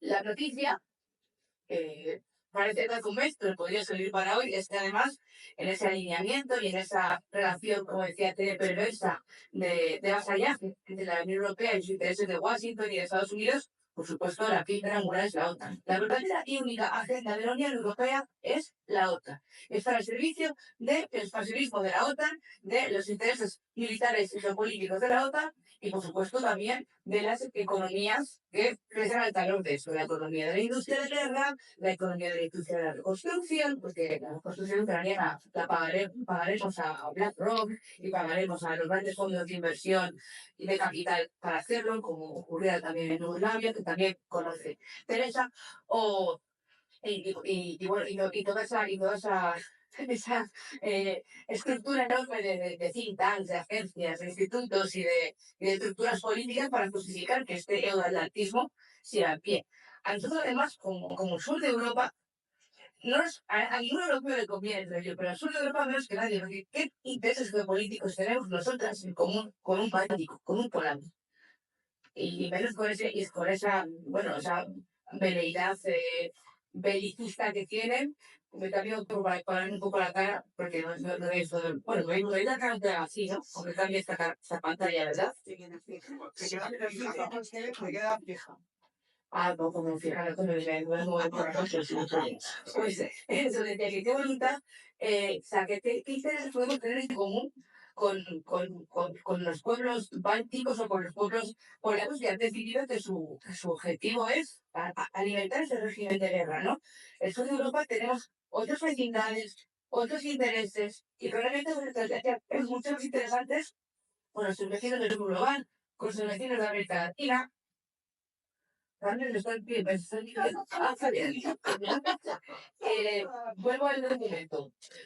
Entonces, como unas estrategias para que el pacifismo siga arrinconado en un rincón y no seamos un agente político de transformación y de cambio y de crítica ahora mismo, que es fundamental para ponernos frente a este régimen de guerra internacional donde Israel es, yo creo, como la piedra angular o el modelo o el motor, ¿no? Nos abrimos con muchos números, muchos planes, muchas cumbres, para que al final, bueno, pues en esa maremágnum de información, solamente nos quedemos con los titulares. Pero en realidad hay tres cifras que yo creo que son fundamentales para entenderla. La primera es el plan de reacción europea, que se anuncia esta pasada primavera, y que nos habla de que tenemos que poner 800.000 millones de euros, los y las europeas, de dinero público para rearmar Europa. Le podrán poner 40.000 de eufemismos. Yo me he leído el plan de arriba abajo y es un plan básicamente de rearmismo. Es un plan que va a transferir dinero público de las instituciones europeas a la fabricación, comercio de armas y de industria de lo que llaman seguridad y defensa, que tiene que ver también con software de control social, que tiene que ver con tecnologías de vigilancia, que tiene que ver con ciberespacio, que tiene que ver con herramientas para la represión policial, no solamente en fronteras de conflictos, también aquí, en el Estado, ¿no? 800.000 millones de euros. Además, activa la cláusula de escape, es decir, que todos los especiales que no se podían hacer más, que había que respetar la deuda y el techo de deuda, porque tenían que ser austeros y no podíamos estar gastando a lo loco por encima de nuestras posibilidades. Como la crisis de 2013, esta cláusula se levanta. Ahora, si es para la guerra, sí que nos podemos endeudar. Fijaros, es más dinero del que se invirtió en los fondos de silencio para sacar al Unión Europea completa a los 27 de la pandemia. Son 50.000 millones de euros más. Como eso nos decían que íbamos a salir mejores. Pues ya ves. Voy a ver. Tres ideas para imponer el rearme. ¿Cómo nos pueden meter en la cabeza a la gente que en vez de estar levantándonos por la paz y contra el rearme, que en vez de estar todos los días hablando de Palestina, que en vez de estar todos los días defendiendo soluciones diplomáticas y dialogadas en todos los conflictos de la tierra, estemos teniendo miedo de tener nuestro propio refugio antinuclear o de que haya un apagón y tengamos un transistor posible sacando los rusos? Bueno, pues básicamente tres ideas muy básicas de la propaganda de guerra. La primera es la idea de la amenaza existencial. Hay una amenaza existencial que lo repiten continuamente. En el caso de los europeos es Rusia, que se ha elegido como esa amenaza existencial que justifica todo el relato. Todo tiene que ver con que al final tenemos un enlace de Moscú, aunque como creo que interesa cualquier persona que estudie un poco la polemología, la teoría de las guerras, las relaciones internacionales, la evolución desde la Guerra Fría hasta hoy de las relaciones ruso-europeas, bueno, pues se entendería que eso no es así, que eso convendría ser una vecindad con nuestros vecinos euroasiáticos, ¿no? Con Rusia y China. Y no con Washington, porque nos separa un océano, ¿no? Pero en fin. Segundo, el miedo. El miedo. ¿Os acordáis de cuando nos decían que había que coger el famoso kit de supervivencia, el Hunter Ryan y tener agua, contabilizadores, una linterna en casa? Y luego llegó el apagón y resulta que el apagón había sido los rusos y no. Luego resultó que fue la eléctrica española y los capitalistas de andar por casa de siempre y su ambición por seguir acumulando capital, ¿no? Y la tercera herramienta, que es igual de poderosa que el miedo, que es la militarización social. Poquito a poquito, aceptamos lógicas militaristas que no habríamos aceptado hace 20 o 30 años. ¿Os acordáis de los movimientos antimilitares, de los movimientos por la insumisión frente al servicio militar? Seguro que hay muchos sentados que se acuerdan mejor que yo, que era muy pequeña. Pero yo he crecido en esa cultura y la recuerdo. El sentido común colectivo era el de no hacer el servicio militar. El sentido común colectivo era que no hubiera bases americanas en España. El sentido común colectivo era que no las podíamos meter en la OTAN, ni de entrada ni de salida. Y al final, el Partido Socialista Obrero Español mediante, por cierto, pues bueno, tragamos con la OTAN. Con el servicio militar nos costó un poco más, pero al final también se pudo suspender, porque no está abolido, ¿no? El servicio militar. Pero poquito a poco vemos que en Alemania ya empiezan a meter formaciones sobre espíritu nacional en los institutos, que en Ucrania es normal ofrecer a un chico de 18 años que haga carrera en la guerra y se vaya al frente a perder una pierna, un brazo, la vida, porque va a tener un muy buen salario y muy buenos seguros sociales, no como en el trabajo precario del mercado laboral normal, ¿no? Civil. Vemos que los hombres, otra vez, hombres sobre todo, ¿no? Porque las mujeres y la privatización es otro tema, pero vemos que muchos hombres deciden que puede tener un futuro laboral siendo mercenarios. Colombia, nada más va a hacer entonces no exportar mercenarios, por ejemplo. Por eso aquí en España hay muchas empresas, los desocupas y los demás, que lo que hacen es formar escuadristas que militarizan la seguridad privada, que militarizan las estructuras que tienen que ver con pues, todo este mundo paramilitar o que rodea el mundillo militar. Y eso es muy peligroso, porque la tendencia lo está ocurriendo en toda Europa.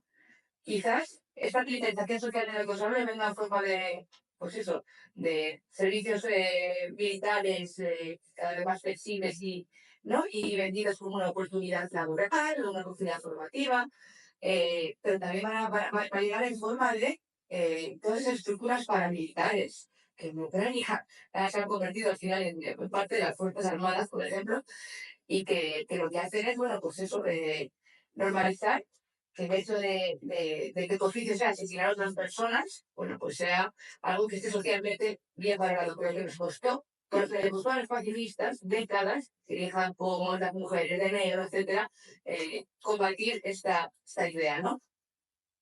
Bueno, además sabéis que ese plan REAL, aquí en España, se ha traducido en un plan industrial y tecnológico para la seguridad y la defensa, 10.500 millones de euros al año, que nos tenemos que creer que no van a salir de los servicios públicos, ni de la educación, ni de la sanidad, que los vamos a sacar de una chistera mágica. No sé, supongo que igual Coldo, Valdama, Llamas están en ello y nos sacan a la posición. No se me ocurre de dónde, que no sea del expolio del estado del bienestar en favor de la inversión en defensa. Y eso que cuando le llaman defensa, aquí no, esto no es defensa, esto es armamento y tecnologías de control puras y duras. Y lo que se quita del gasto, o sea, lo que se pone en gasto militar, se quita en derechos sociales, quita en servicios públicos. Eso es primero de contabilidad. No hace falta ser ministro de Hacienda. Solo hace falta saber que las gallinas se caen por las que salen y que las huchas y el dinero son seis. Punto pelota, ¿no? No voy a insistir mucho ahí porque me parece ya una obviedad casi ofensiva de explicar. Para los posibilidades que realmente nos suelen contar tres personas, que venir con su repetida, no solamente en España, en toda Europa, que el gasto militar crea riqueza. Eso es mentira. Hay muy poco mano de obra en realidad. En toda Europa no llegan de 10 millones, 800 millones de personas empleadas en la industria militar, porque además está muy robotizada, muy certificada y muy, como ha dicho Teresa, exportada a otros países, por ejemplo, Estados Unidos, o sea, aquí compramos y vendemos, o sea, aquí compramos el armamento principalmente, o países que basan su economía en la producción militar, como es el caso de Israel, ¿no? Creo que no nos queremos parecer a eso. No crea riqueza, roba riqueza, porque transfiere el conocimiento de la gente que a lo mejor científicos, de técnicos, de expertos, que el sector militar se queda para sí y le roba al sector civil, médicos, y hay un estudio muy bonito de la Fundación Rosa de Luxemburgo sobre eso, que explica que lo que la industria militar roba a la industria civil rara vez es al revés. Es decir, rara vez la industria civil se beneficia de lo que produce la industria militar. También nos dicen que bueno, que no es munición ni armamento pesado, que se están produciendo todo tipo de tecnologías de defensa. Eso me preocupa casi más, porque cuando alguien fabrica balas o fabrica misiles o Leopard, pues también claro para dónde va a ir.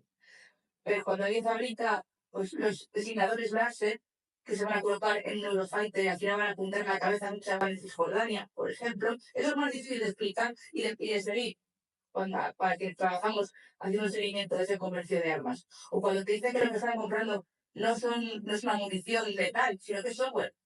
¿Qué software? Pegasus. Eso que espía a políticos y que sirve para hacer la guerra de justicia política. Pues hijo, me quedo igual de tranquila que si me vendieran las balas. Honestamente.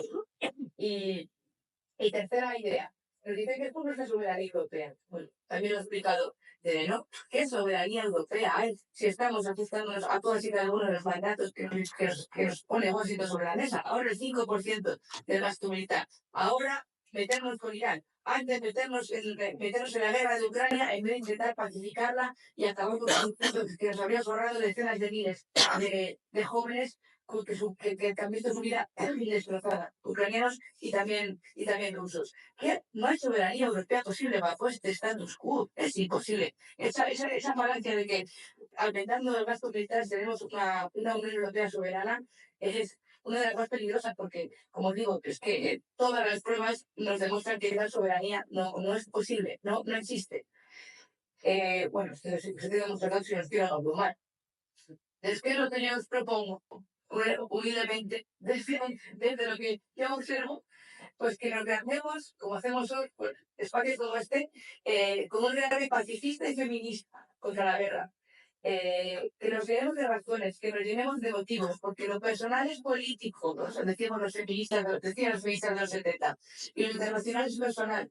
Y lo que ocurre en otro punto del mundo nos interesa, nos importa y nos conmueve. A mí me parece muy triste que hoy, por ejemplo, todas las portadas de la prensa española estuvieran hablando de la corrupción, tanto como está ocurriendo lo que está ocurriendo en Irak. Me parece gravísimo, porque la política internacional nos interpela directamente y porque nos tenemos que reapropiar la geopolítica desde un pensamiento, yo creo, antiimperialista y anticapitalista. Y voy a acabar, porque me rollo mucho, explicando, o sea, compartiendo 4 marcos que yo creo que sirven muy bien para hacer esta cosa por la paz y para explicar qué está ocurriendo en el mundo, ¿ok? Estos marcos están, yo uso mucho, pues en las comunidades familiares, cuando me peleo con mis tíos que leen mucho el país, están un poco confundidos a veces.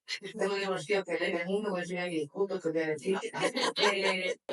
Entonces, el concepto del régimen de guerra, el concepto del el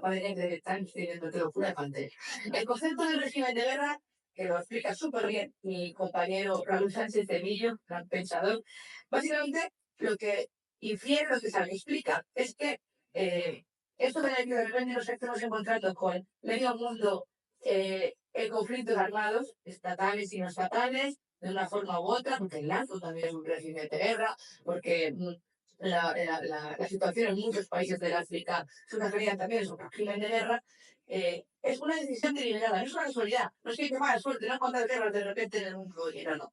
Es la decisión deliberada de los capitalistas, de los grandes poderes económicos, para mantener su capitalismo caníbal, para poder seguir fagocitando, extrayendo riqueza y manteniendo la riqueza en manos de unos pocos y sometiendo a otros muchos, al sur global, al pueblo palestino, etcétera, etcétera, etcétera. Entonces, no es que nunca digan que es una casualidad, es una decisión deliberada. El capitalismo ha decidido perpetuarse a través del régimen de guerra.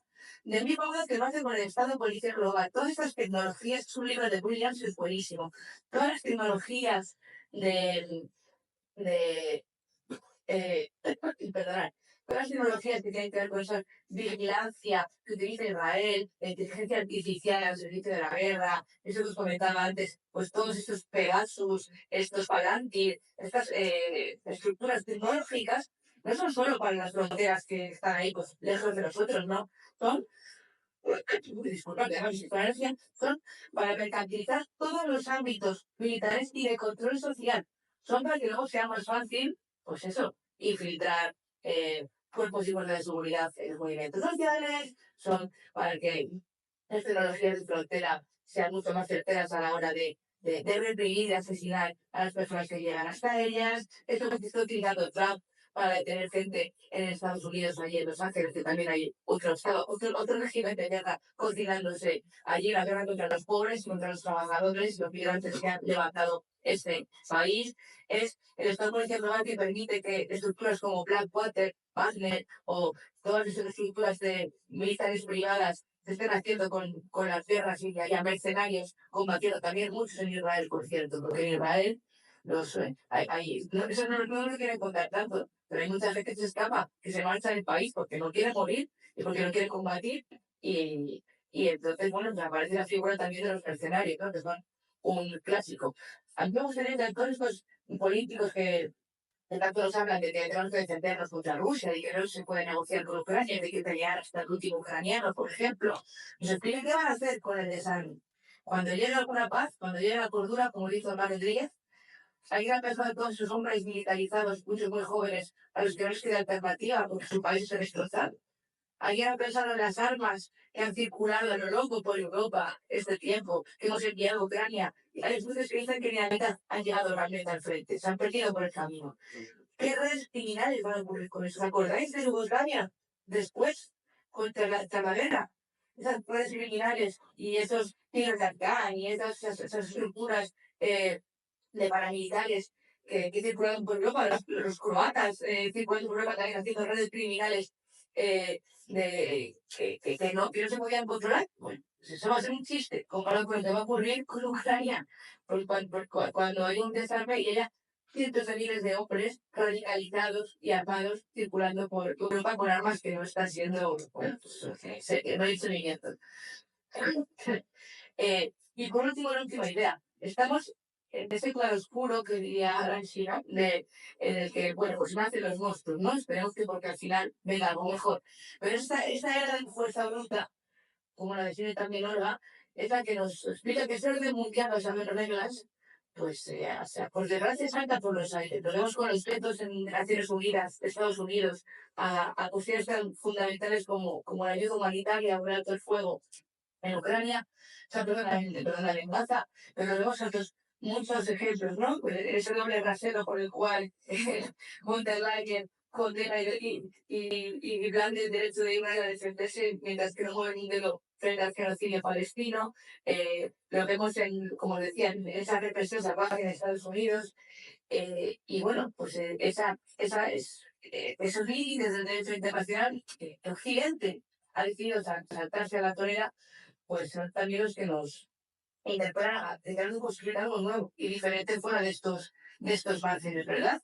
Y no quisiera, bueno, pues no quiero, como digo, enrollarme mucho más, pero sí insistir en una cosa.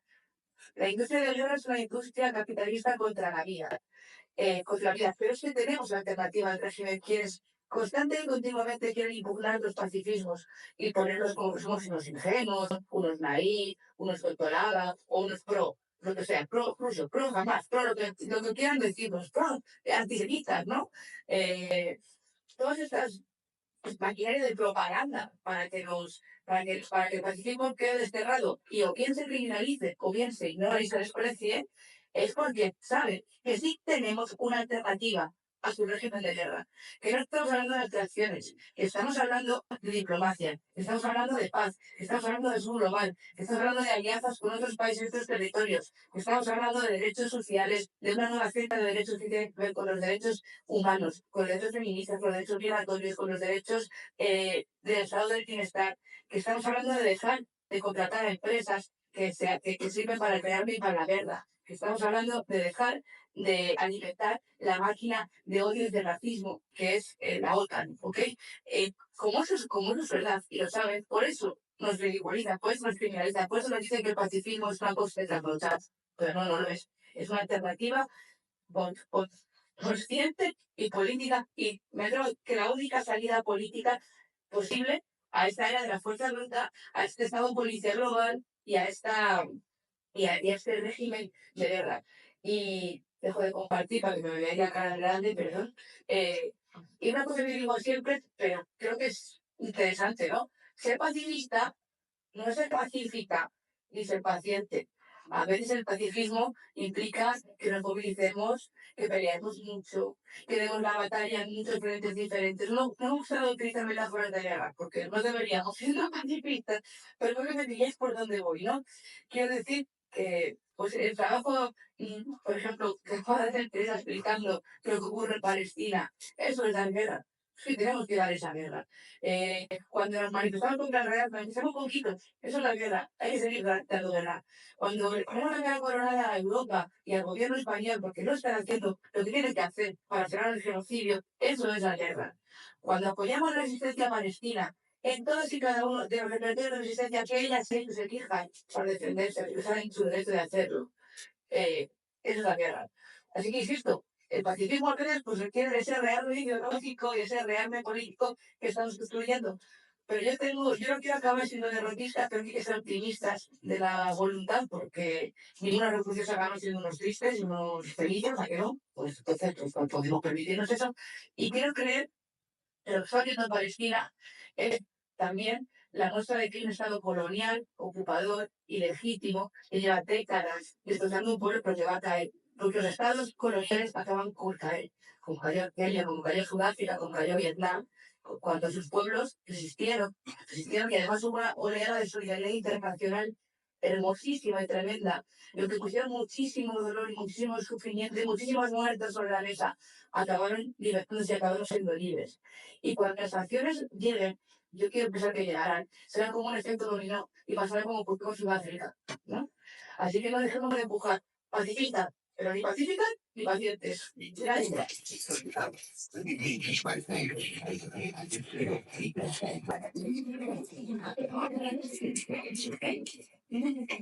Si nos enciende la luz, Pepa, pues pasamos a la ronda de Que si no, no vemos a Irene. Ahora sí, ¿no? Sí. Vale, vale. Pues entonces pasamos a la ronda de preguntas. Tenemos allí a Carlos con el micrófono. Los que quieran hacer preguntas, por favor. Domingo.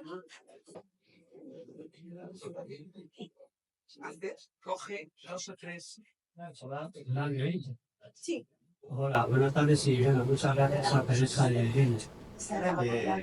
Siempre se aprende mucho escuchando. Pero, bueno, quería hacer una puntualización. Yo creo que cuando estaba en Gran Bretaña dominando todavía en Palestina, yo creo que sufrieron atentados por parte del gobierno israelí, ¿verdad? Yo creo que y eso le damos desaprobar de eso. Yo digo que ¿qué más tiene que pasar? ¿Qué más tiene que pasar para que reaccione el gobierno? Porque la gente, yo creo que la gente estamos todos apoyando a Palestina. Yo creo que lo manifestamos cada 2 por 3 en todo el mundo. Pero que los gobiernos no, los gobiernos miran para todos, están colaborando con los genocidios. O sea, es la diferencia que encuentro yo con Hitler y los nazis. Se nota que contra Hitler se hizo Europa. Sin embargo, ahora Europa está apoyando a Israel. A Europa y Estados Unidos, claro, están haciendo, yo no sé qué más tiene que pasar, de verdad. Y luego, ¿hasta cuándo vamos a ser soberanos? ¿Hasta cuándo vamos a ser súbditos de los Estados Unidos? Porque nos imponen lo que tenemos que hacer. O sea, entonces realmente son órdenes de los Estados Unidos prácticamente. ¿Cuánto tiempo vamos a aguantar que nos digan lo que tenemos que hacer? ¿Hasta dónde tenemos que llegar para ser súbditos de ellos? Y luego, tampoco nos han preguntado si queremos esta política. Yo creo que fue algo tan fuerte como es esta inversión que está haciendo en armamento. Yo creo que lo menos que se puede hacer es preguntar a la gente si estamos de acuerdo, ¿no? Yo creo que sería muy importante hacer un referéndum a ver si estamos de acuerdo. En fin, o sea, me queda otra cosa más lo de la ONU. Lo de la ONU es necesaria una reforma, pero vamos, es que cualquier cosita que hagas entre los 5 países que son los que llevan el reto, uno se opone y ya no se veta. Incluso cuando alguna vez de casualidad se aprueba una resolución contra Israel, tampoco se cumple. Entonces, ¿qué hacemos? ¿Qué podemos hacer ya para parar esto? Pues saltando todo el derecho internacional, que no se respeta nada. ¿Hasta dónde vamos a llegar? No lo sé. Bueno, muchas gracias. Francis. Cógele. Dásela a Francis, amigo. Suena esto, suena Sí, la boca. Bueno, pues me gustaría que Teresa, sobre todo que tiene la opinión de los oyentes, aclarara cuál es la posición o por qué está siendo así la presión de los países árabes. Está siendo una cosa bastante llamativa, bastante dramática. Lo último que se ha sabido es que Egipto acaba de prohibir que una caravana de occidentales se acerque siquiera a la frontera. ¿Por qué? Está presente en los países árabes que el único que parece estar de parte de Palestina es precisamente Irán, y por eso le ha caído la que le ha hecho. Eso por un lado. Y luego, me gustaría que Teresa y Irene hicieran una especie de futurismo. Me explico. Todo lo que está ocurriendo nos lleva a que los palestinos van a ser expulsados de su tierra. Si yo fuera un palestino superviviente y consiguiera salir de Palestina después de haber nacido en pellezo de mi familia, debajo de los bloques de hormigón por un bombardeo, probablemente, y no digo, no estoy poniendo ningún ejemplo ni pidiendo nada, habría pocas cosas que me apetecieran más que alguien me pusiera un arma y poder pegarle un tiro en la nuca al primer judío que me cruzara por la calle. Insisto, no estoy pidiendo nada. Ese futuro de terrorismo palestino que yo me abstendré de condenar, ¿es posible? Respondemos estas dos preguntas mientras piensan los demás. Y luego Irene. A ver, en la primera, mencionabas el atentado que hubo contra la administración británica. Hubo una oleada de atentados cuando los británicos, en el año 39, después de una gran revuelta de la población palestina, que duró como la Guerra Civil Española, del 36 al 39, que a veces otro elemento de la propaganda sionista es decir, no, pero si no tenían conciencia nacional, no eran un pueblo. Bueno, 3 años de resistencia frente al ejército más potente del mundo que era el británico, además de las milicias. Entonces, al final de esta revuelta, los británicos se dieron cuenta que no podían imponer por la fuerza de las pretensiones sionistas y aceptaron parte de las reclamaciones de la población árabe. Entre la más importante, que en el plazo máximo de 10 años habría un referéndum de autodeterminación en Palestina. ¿Eso qué significa? Los judíos todavía estaban lejos de ser mayoría ni de alcanzar el 30%, que lograron en el 47. Entonces, eso provocó la revuelta de parte del movimiento sionista contra los británicos y una atroz oleada de atentados, que el más grave fue el del Hotel King David en el año 46, que era la sede de la administración británica, donde murieron 91 empleados británicos. Y 6 meses después, Gran Bretaña se lavó las manos y dijo, no puedo con esto, lo dejo en manos de Naciones Unidas. Yo antes no lo he dicho porque no quería extenderme, pero tienes razón, es muy importante ese dato. Después, el tema de... A ver, que me voy a apuntar. El tema de la ONU, y la necesidad de una reforma, por supuesto. El problema, la ONU es un gran logro, si partes de donde partíamos. Finalmente es la pretensión de que los conflictos entre naciones se resuelvan mediante el diálogo. Ese es el papel de la ONU, evitar las guerras, evitar la barbarie que se produjo en la Segunda Guerra Mundial, etc. Pero el órgano más democrático de la ONU es la Asamblea General, donde cada país tiene un voto.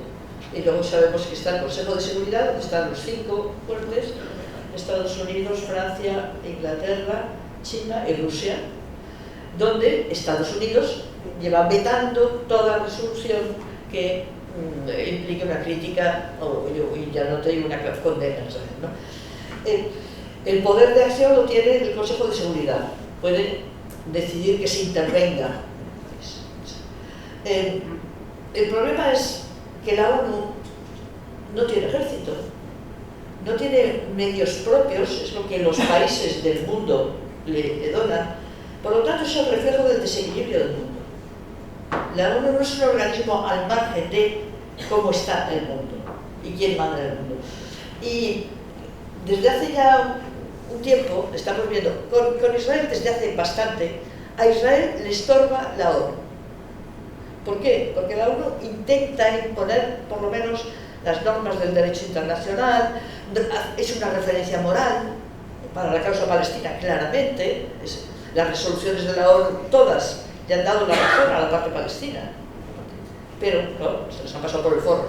Entonces, hay una contradicción entre la capacidad que tiene la ONU de actuar, que es muy poca, a no ser que sea en confluencia con los intereses de los poderosos, especialmente de Estados Unidos.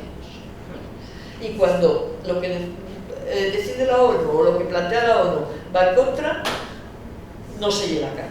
Entonces lo estamos viendo ahora mismo con el tema de Israel o sea, la ONU ha condenado, el secretario general de Naciones Unidas desde el primer momento se pronunció condenando lo que estaba ocurriendo, y los tribunales de la ONU tienen el proceso por genocidio, el Tribunal Internacional, y el proceso penal contra Benjamín Netanyahu y su exministro de Defensa. Entonces, ¿pero qué pasa? Que nos estamos hay un tris de cargarnos la ONU también, porque la ONU no le interesa a Israel y no le interesa al señor Trump. Y porque todo organismo que ponga algún tipo de limitación al abuso, al uso de la fuerza, a la ruptura del derecho internacional descaradamente, como son los crímenes de guerra que lleva a cabo Israel, pues pone límites al uso de la fuerza. Y en lo que estamos en este momento es en el establecimiento de un mundo en el que no hay más ley que la de la fuerza. En eso estamos. Eso es lo que procura Israel. Bueno, tenemos claramente qué es lo que ha hecho Israel hace 2 días. Pues decidir que bombardea Teherán y no pasa nada. ¿Y por qué bombardea Teherán? Porque puede. Porque puede y porque nadie le va a poner límites. Y lo que ha mencionado antes Irene de la señora Van der Leyen es que daría risa si no fuera tan dramático. Que se hable de defender a Israel frente al ataque iraní, en fin. Entonces, estamos en un punto en el que yo soy partidaria de defender a Naciones Unidas, pese a sus limitaciones, también de reformarla. Ahora, en este momento, el desequilibrio de fuerzas del mundo no parece que vaya a ser propicio a una reforma que le diese poder a la Asamblea General, a los votos de la Asamblea General, de un país un voto, porque sería acabar con los países hegemónicos y con el concepto de hegemonía y las razones geoestratégicas que antes ha apuntado Irene. El tema de los países árabes. El problema de los países árabes es vergonzoso la actitud que están teniendo. Los países árabes, que siempre han sido como el centro político del mundo árabe, eran los del Medio Oriente. Era Siria, era Egipto, era Irak, era el Líbano, siempre un poco menos, pero bueno, era ese mundo. ¿Cómo está ese mundo? En situación de catástrofe. Están a punto de convertirse en ¿cómo se llama esto? Estados fallidos. Pues no por ellos, sino porque han sido destruidos. Siria, Egipto, Irak. Egipto tiene una dependencia. Claro, el caso de Egipto es muy triste, porque partimos del momento ese ilusionante de la revuelta egipcia, echar a Mubarak, el dictador del momento, para caer en una dictadura mucho peor que la de Mubarak, que es la del Sisi en este momento. Entonces, con esos países ahora mismo no se puede contar, los gobiernos. ¿Y quiénes han tomado las riendas? Las monarquías del Golfo, para decirlo más a lo bestia, los golfos del Golfo, que han sido siempre aliados privilegiados de Estados Unidos y de Occidente. Nunca hemos tenido un conflicto con Arabia Saudí, y es el régimen islámico más riguroso de todos. ¿Cuándo hemos visto que algún país occidental se enfrente con Arabia Saudí? Con Irán muchísimo. Irán, el velo de las mujeres nos preocupa, tal, no sé qué, pero no es eso lo que le ha importado a Occidente. Era la capacidad de aglutinar a los países desfavorecidos o a las clases desfavorecidas del Medio Oriente que tenía Irán.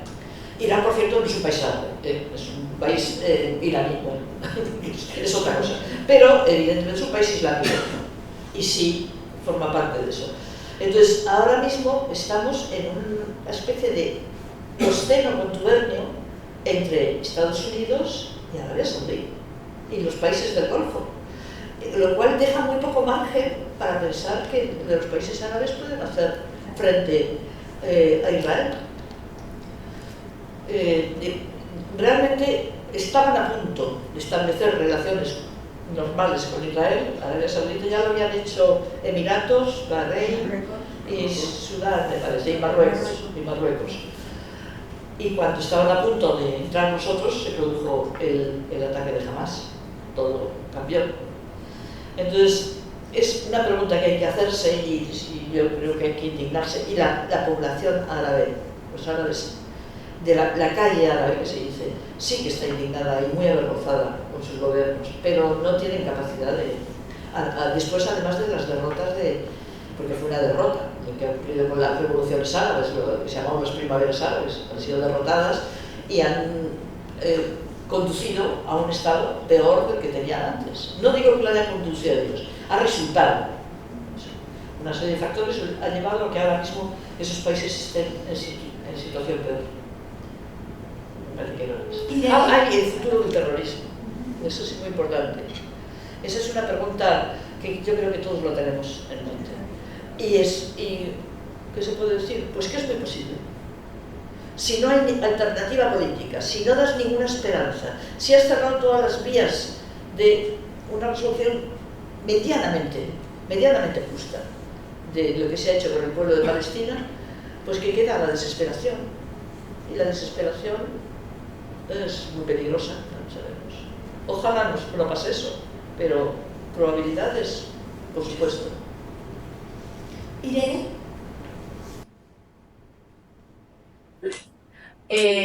Pues yo de los países árabes creo que empiezo con las Naciones Unidas, ¿me escucháis bien, verdad? Sí.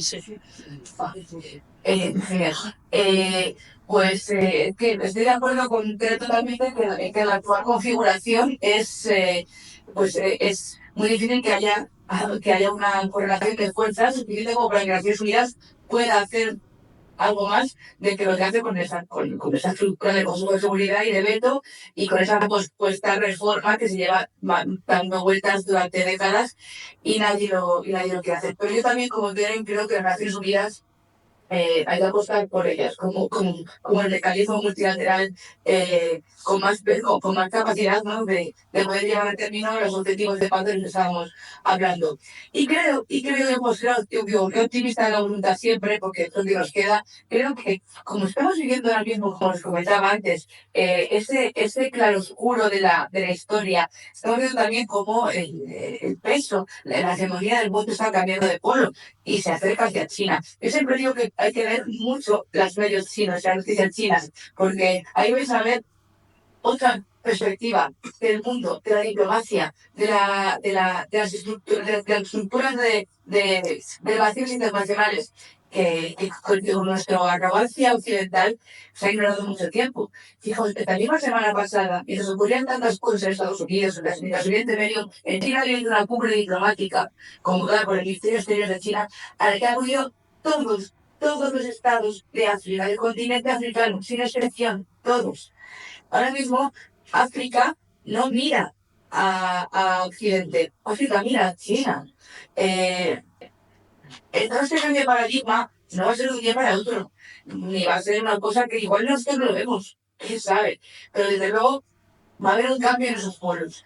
Y entonces, cuando eso ocurra, las estructuras como Naciones Unidas también quiero pensar que van a cambiar y que van a cambiar sus relaciones de fuerzas. Y aunque no haya que, y aunque como muy bien ha explicado Tere, pues ahora mismo la capacidad que tiene es la que tiene, las resoluciones, incluso que salgan adelante con todo lo que cuesta sacar adelante una resolución de alto el fuego, de humanitaria, etcétera, sí que sirve para sus cosas. La primera vez para seguir hablando del tema, ¿no? Para que siga estando en la agenda internacional y para retratar cómo se posiciona el mundo, no como las grandes mayorías de los estados están con Palestina. Y lo segundo, para retratar también quiénes son los responsables de esto y el papel de la historia, ¿no? Porque yo sí que pienso que habrá un momento en el que se juzgará o se narrará todo esto y recordaremos la infamia de esas manos levantadas de Estados Unidos para vetar el acceso a la ayuda humanitaria y de otros muchos estados cómplices que aparecen siempre en esa pantallita con las luces encendidas detrás de los votos de cada resolución. Y además, volviendo a Palestina en concreto, yo sigo insistiendo en esa idea de que es un régimen colonial que tiene que caer por las lógicas del motor de la historia que decía Umar Bur. Y creo que, fijaos, otro día se preocupaba mucho a Haaretz en el periódico israelí, que es el progresista, porque sacaron un titular que decía que el 82% de la población israelí estaba a favor de la expulsión de los palestinos. A favor. O sea, que es que me gusta mucho entender que haya una izquierda sionista y que pueda ver ahora mismo tal y como por la razón por la que el Estado israelí está construido y sobrevive y persiste en sus lógicas coloniales de apartheid y de limpieza étnica, no puedo, no, o sea, obviamente hay excepciones, ¿no? Pero creo que es un país que está creado para aniquilar a otro, ¿no? Entonces, decía Haaretz muy preocupados que nunca en la historia Israel había tenido peor imagen diplomática internacional. No solamente a nivel Naciones Unidas o a nivel de esas posiciones institucionales, sino a nivel de los pueblos del mundo. O sea, el boicot, la desinversión, las sanciones, la movilización, las manifestaciones cada semana indican que Israel en ese sentido ha perdido. Ya no hay Hasbara, no hay propaganda sionista, no hay mecanismo posible para dar la vuelta a lo que el mundo hemos visto, ¿no? Es el genocidio en directo. Y ahora con lo que ya vais a ver, se van a desplegar un montón otra vez, de mecanismos de propaganda de Israel en el que van a dar la vuelta a la víctima y al agresor, y veis mucho vídeo victimizando a Israel y mucha declaración pública, y volveremos a ver, pues eso, pues mucha información falsa circulando, como ocurrió también durante el 7 de octubre. Ahí yo os invito también a eso, que siempre mantengamos la mirada dentro de la perspectiva, porque también, si seguís el esquema de aislamiento diplomático internacional de Israel, es una labor de todos y todos podemos hacerlo. Quizás nosotros no podemos votar en las Naciones Unidas, pero podemos hacer boicot, desinversiones, sanciones, dar la matraca ahí donde estemos, no consumir productos israelíes y hacerles ver que condenamos su genocidio, que no les sale gratis, que no somos indiferentes, ¿no? Afortunadamente creo que el pueblo español vamos bastante por delante de otros pueblos, como por ejemplo el alemán y de otros gobiernos, se reprime directamente en la solidaridad palestina y las voces críticas. Aprovechemos también que tenemos esa posición para seguir siendo, ¿no?, como quienes tiramos un poquito del carro desde aquí, ya que ellas están tirando desde allí. Respecto a los países árabes, él sabe muchísimo más que yo, pero sí insistir en dos ideas. Lo que está ocurriendo con la caravana, con la Marcha Tugazo ahora mismo, que nos están contando en directo las personas que han ido allí, nos demuestra pues, el papel de Egipto, ¿no? Decía un compañero que estaba en la caravana que donde frena la caravana empieza la frontera de Israel. Wow, duro, pero cierto, es que Egipto reprime las manifestaciones de los propios ciudadanos egipcios que se solidarizan con Gaza, porque ahora sí es imposible manifestarse en la calle. Egipto ha deportado a activistas y Egipto ha mantenido en la frontera 2.500 camiones con ayuda humanitaria pudriéndose. Y desde Camp David, Egipto es, por desgracia, lo que es, a través de Jordania o el conflicto con Siria, ¿no? Que me gustaría ver a todos esos defensores de la democracia en Siria y de que había que hacer un cambio de régimen, porque están todos callados ahora, cuando el cambio de régimen se ha producido de una manera relámpago, ¿no?, un mes y pico, y han entrado esos yihadistas que los medios de comunicación nos vendieron como un estado que ya se habían transformado, unos yihadistas, pero que se pone traje y corbata y que, oye, son gente decente y de bien. Estaban buscados por terroristas hacía una semana en Estados Unidos y bueno, lo que se ha hecho es conseguir, pues eso, balcanizar y destruir los mercados fallidos en la región que facilite esa idea de Netanyahu, de Israel y su sometimiento de los pueblos árabes. Pero ahí es que coincide completamente con Tere, y no quiero dejar de decirlo, los pueblos muchas veces no son sus gobernantes, y sí que hay un pueblo en Egipto, en Jordania, en Siria, pueblos árabes que, por supuesto, que apoyan a sus hermanos y sus hermanas palestinas. Otra cosa son sus gobernantes y cómo han elegido pues, sus propios intereses en vez de defender pues, la causa de sus vecinos y sus hermanas palestinas. Y perdonaría para acabar, vuelvo a insistir, creo que no podemos dejarnos llevar por la desesperación y el derrotismo. Tenemos que seguir insistiendo y peleando, de verdad, y que eso de que Palestina no lo digamos solo porque es un solito que diría cantamos en cada manifestación. Yo tengo amigas refugiadas palestinas que están aquí en España, que tienen familia en Gaza, y me cuentan, y tú hablas con ellos cuando hay internet y cuando consiguen comunicación y cuando consiguen línea, habla con su prima, habla con su tía, que están todavía allí. Todavía digo porque no se quieren marchar. Ha habido ofertas miserables por parte de estas ONGs israelíes que incluso les ofrecían algunos mecanismos para poder salir del país. La gran mayoría de gente se niega a hacerlo porque ellos saben que tienen que resistir, y están resistiendo.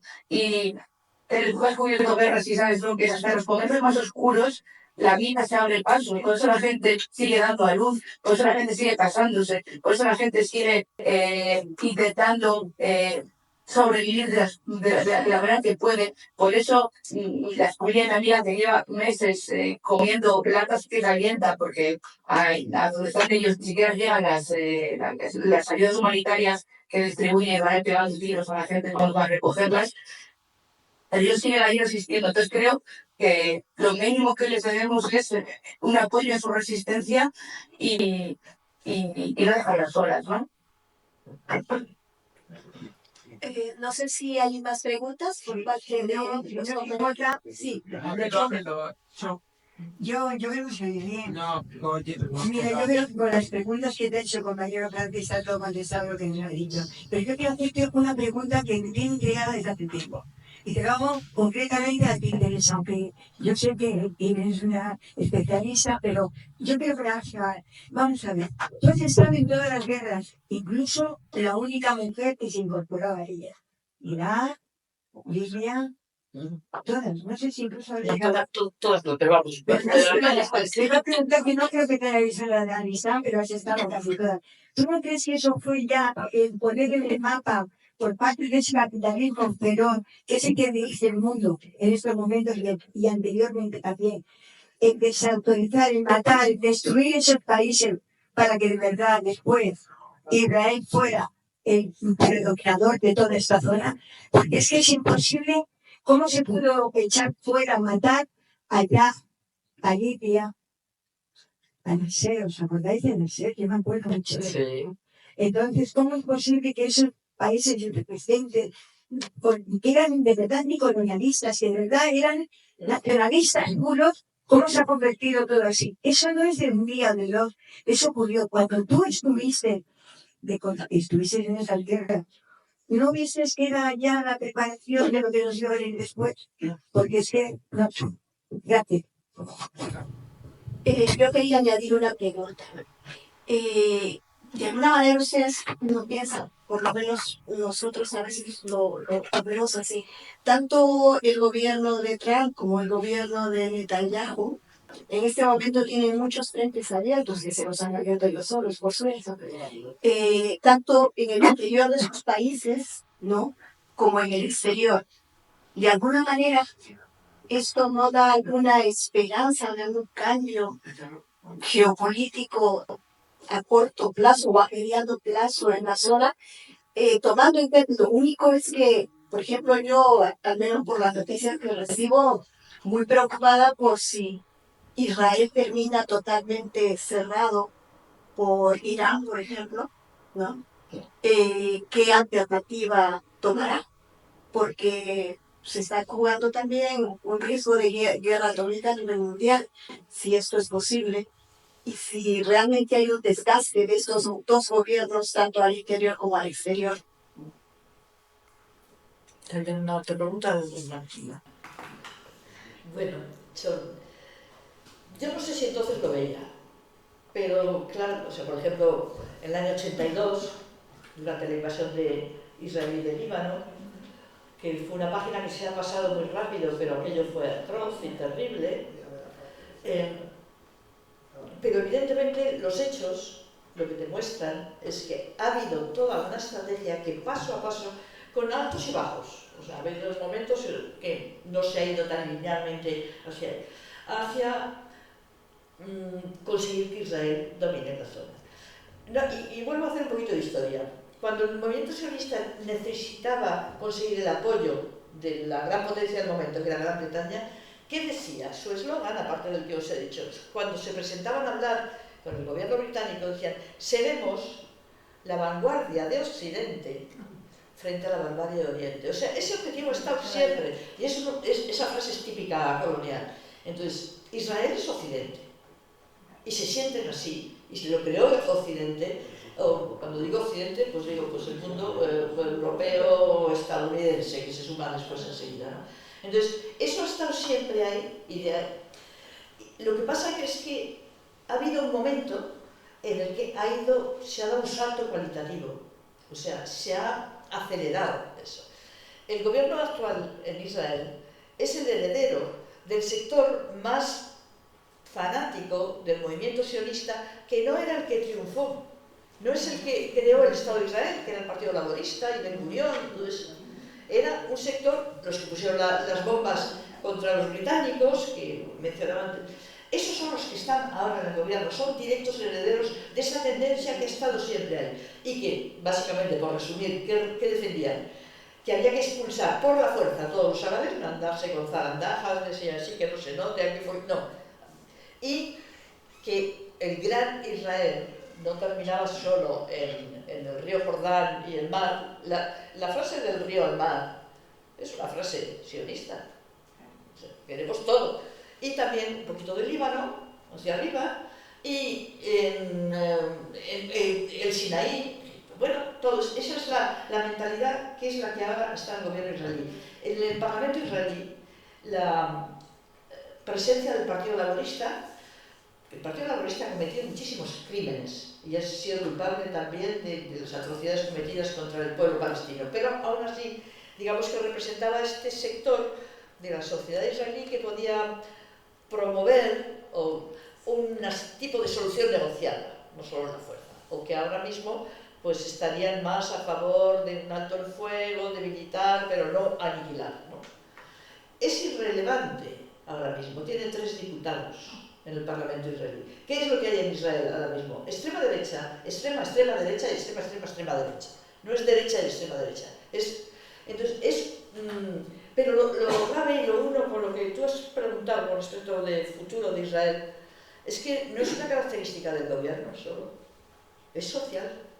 Es una característica de la sociedad israelí. Ahora, de los años 80 ahora, en los años 80, después de las matanzas de Sabra y Shatila, hubo una gran manifestación en Tel Aviv para pedir la salida de su ejército del Líbano, condenar las matanzas, y en las que había pancartas que ponía Deir Yassin, que os he leído antes la matanza de Deir Yassin del 48, Sabra y Shatila.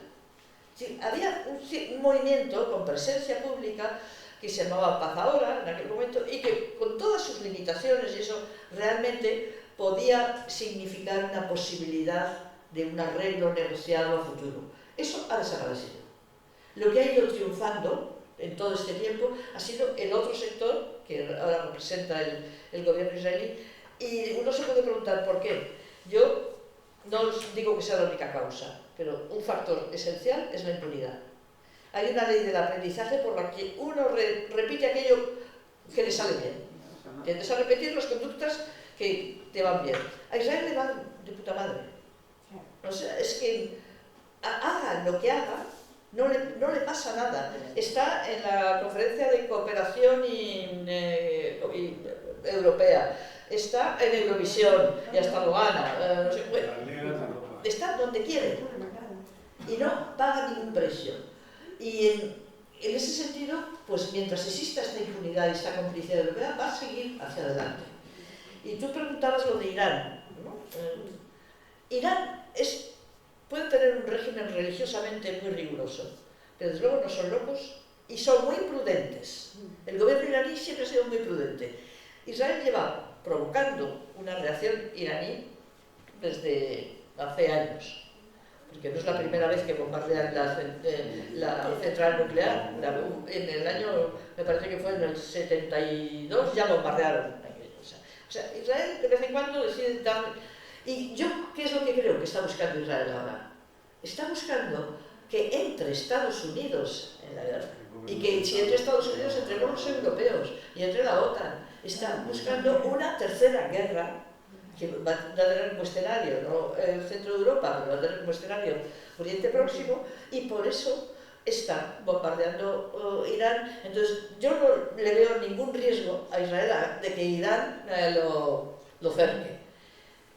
Sí veo el riesgo de que el escenario de Oriente Próximo se convierta en un infierno y no sabemos eso hacia dónde irá. Y la responsabilidad de eso es la complicidad occidental. Si no hubiera esa impunidad, Israel no se comportaría así. No sé si Irene quiere añadir algo porque ya estamos sobre la hora. Pues nada, muy rápido, que al gobierno de Occidente no les va gratis esa impunidad que dice Tere. Por ejemplo, sabemos que Biden, que es tan corresponsable de este genocidio como Donald Trump, exactamente igual de corresponsable responsables, porque parece que ahora está de moda aislar a los culpables y decir ¿qué malo es Netanyahu? No, que malo es el Estado de Israel, ¿no? El sionismo como principio. ¿Qué malo es Trump? No, que malo es estos Estados Unidos que llevan décadas siendo los corresponsables del genocidio, ¿no? Pero se sabe, muchas encuestas lo han demostrado, que Biden perdió una parte porque perdió el favor del voto joven que condenó lo que había ocurrido en Palestina. Los gobiernos europeos también, la presión ciudadana está haciendo que tengan que mover algunas fichas, muchas no les gustaría y con mucha menos presión, pero por eso hay que seguir apretando. Y en cuanto a lo que hemos estado comentando, de que igual son muchos frentes para los malos, el primer pilar que sustenta el imperio es el poder simbólico, ¿no? Es el imponer una creencia general innegable, ¿no? Casi religiosa de que son omnipotentes, ¿no? Eso lo explicaba muy bien Dani Lobato hace unos días. Y por lo tanto, cuando se empiezan a resquebrajar, también aquí vemos señales, ¿no? En una crisis interna en Estados Unidos muy gorda. Netanyahu tiene una crisis de legitimidad también interna en Israel. Lo que pasó con Yemen tampoco nos puede tener mucho en eso, ¿no? Pero Estados Unidos tuvo que abortar su plan contra Yemen. Acabaron huyendo de la batalla del mar. Los buques de europeos en 2024 tuvieron que irse del Mar Rojo y dejaron solo los Estados Unidos porque los hutíes le dieron también para el pelo. Que sé que no es suficiente, pero quiero decir que lo que está buscando Israel, y lo que sí que coincido con Ter, es un escenario regional catastrófico, ¿no? Que es un poco lo que como colonos perciben que tienen que hacer para evitar un horizonte de colapso ante esta situación, ¿no? Entonces, bueno, pues creo que como os he dicho, nuestro papel es seguir empujando desde donde estamos, pero es cierto que el imperio ahora mismo está en una situación en la que se rearma y ataca con más fuerza que nunca, impugna el derecho internacional y se impone por la fuerza bruta, pero también eso también puede ser un síntoma de debilidad, ¿no? Por eso nuestro papel ahí es seguir empujando que caiga. Muchas gracias. Muchas gracias a Teresa y a Irene. Muchísimas gracias, de verdad. Esto será lo podemos colocar en el YouTube. Y dejo la palabra a nuestra portavoz. Muchísimas gracias, Irene. Muchísimas gracias, Tere. Tere tiene aquí libros, si queréis comprar, que os firme, de Palestina. Y recordaros que el miércoles seguimos con nuestra formación, con el taller de Mariano, que terminamos ya la historia de Leganés. Y el 22 tenemos un vermú en la sede de Podemos. Y el día 28, la fiesta del orgullo en Leganés. Igual, muchísimas gracias, Irene. Irene, muchas gracias. De verdad, por todo el esfuerzo. Gracias. Seguimos empujando, como dices tú.